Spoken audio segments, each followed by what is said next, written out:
शेतकरी संघटना काय मागते काय मागत नाही याच्यामध्ये मी जात नाही, परंतु आजच्या स्थितीमध्ये सस्टेनेबल करण्यासाठी ज्याची गरज आहे ती आम्ही असं केलंय।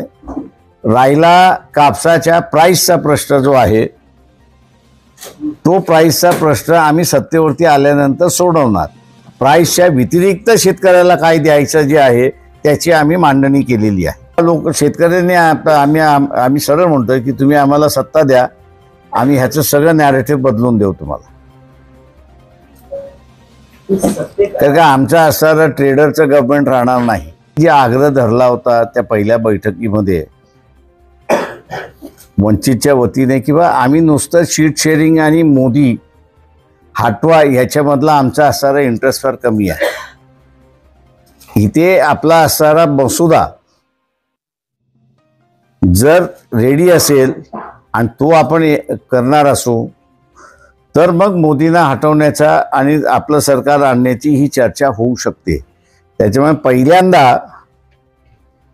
पहिल्यांदा जे आहे ते आपला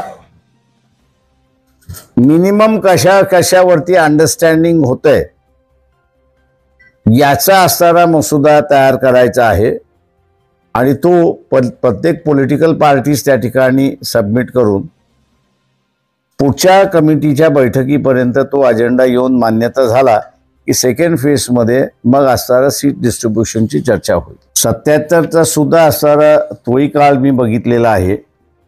त्यावेळेस असं होतं की लोकशाही इस्टॅब्लिश करणं याच्यापुरती मर्यादित होती। ती लोकशाही एकदा इस्टॅब्लिश झाली 77 साली इंदिरा गांधी आणि काँग्रेसला पाडल्यानंतर, त्याच्यानंतर मग प्रश्न आला की कॉमन अजेंडा करा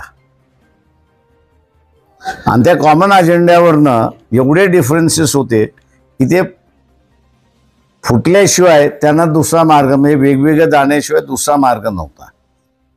तो अनुभव गाठीशी आहे किंवा याही आघाडीचं ते होऊ नये या दृष्टीने बीजेपी RSSचं गव्हर्नमेंट आपल्याला घालवायचं आहे। पण उद्या गेलं आणि आपण बसलो तर 77ची पुन्हा परिस्थिती होऊ नये याचीच फक्त मी दक्षता घेतोय।